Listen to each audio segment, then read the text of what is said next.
Quelque chose peut vous surprendre. Tu peux perdre la santé. On peut t'enlever ton honneur, ta raison, ta dignité. Ta femme peut te quitter. Ton mari peut te laisser. Tes enfants peuvent se perdre. Tes proches peuvent t'abandonner. Ta famille peut te rejeter. La société peut te régner. On peut tout enlever. On peut tout arracher.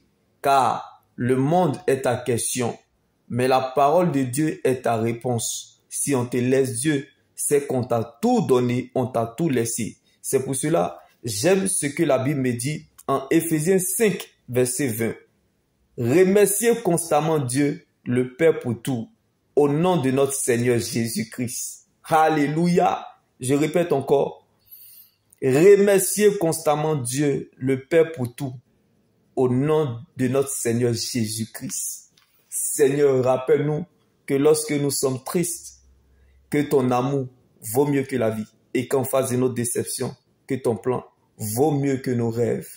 Bien-aimés, ne vous faites pas de soucis de ce qui ne peut pas ajouter un seul jour à votre existence. Car la mort est la plus grande humiliation. La mort est le meilleur conseil que je connaisse. Le piège évité de penser que vous devez perdre quelque chose sur la terre. Vous n'avez rien apporté. Alors vous ne pouvez rien emporter. Vous êtes venu nu, vous retournerez nu. Quand tu es venu pour perdre, tu n'as peur de rien. Car la foi, c'est de troubler ses troubles. Job a tout perdu, mais il n'a jamais douté de Dieu. Alléluia.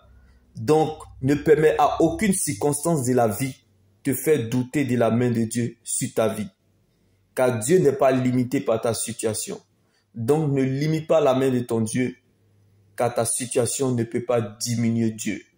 Même si une situation refuse que tu existes, mais qu'elle ne t'empêche pas de faire exister ton Dieu, comme David dans la bataille contre Goliath, l'Éternel est devenu serveur. David a remporté son combat contre Goliath, non pas parce qu'il était plus grand que Goliath, mais parce qu'il était un adorateur. Rappelle-toi que le seul but de notre existence, c'est sa louange et son adoration. Un mot ne loue pas Dieu. L'Éternel te veut vivant. Que tout ce qui respire loue l'Éternel, car Dieu siège dans la louange. Quelle que soit la majorité de places que tes problèmes prendront dans une valise, la petite place que tu laisseras toujours à la parole de Dieu fera toujours la différence dans cette valise. Si l'argent, les grandes maisons, les grandes voitures, les voyages, le succès, la réussite, le mariage peuvent réveiller un cadavre au cimetière, c'est que pleure sur ta situation.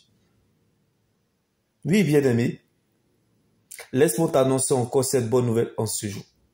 Que les mauvaises périodes annoncent toujours les bonnes périodes. Les mauvaises nouvelles annoncent toujours les bonnes nouvelles. Pas des nouvelles, dis bonnes nouvelles. Jésus-Christ de Nazareth est la parole de Dieu. La seule terre solide sur laquelle nous pouvons nous tenir. Parfois, nous n'avons aucune idée de l'endroit où la parole de Dieu nous mène. Mais nous la laissons faire. Probablement, elle connaît la route mieux que nous. Car elle finit toujours par remettre chacun dans le couloir de sa destinée. Donc, personne ne peut te remplacer dans ce couloir, qui est la parole de Dieu. N'abandonne pas ton couloir. Ne quitte pas ton couloir. Reste dans ton couloir. Habite ton couloir. Demeure dans ton couloir. À chacun son couloir. Chacun dans son couloir. Car la destinée est basée sur trois choses. La façon dont les gens nous connaissent, la façon dont nous-mêmes nous connaissons nous-mêmes et la façon dont le ciel nous connaît. Donc ce que les gens disent est important mais n'a pas de valeur. Les gens peuvent parler. Mais il y a une seule parole dont la parole est éternelle qui accomplit tout ce qu'elle dit qu'est la parole de Dieu. Reste focalisé sur elle, elle te mettra à l'aise et te fera du bien.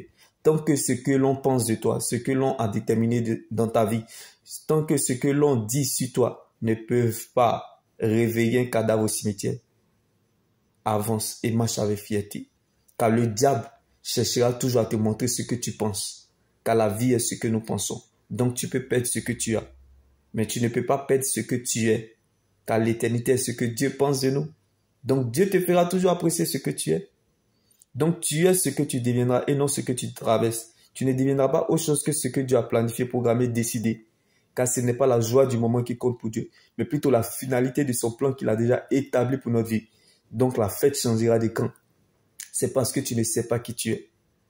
Sinon le problème n'est pas le problème, ni ce qu'on t'a fait. Mais le problème se situe au niveau de ton cœur. Est-ce que tu sais qui tu es? Est-ce que tu connais le Dieu que tu sais? Quel est le poids de ton Jésus? Quelle est ta véritable source de motivation cherchant et suivant et servant Dieu?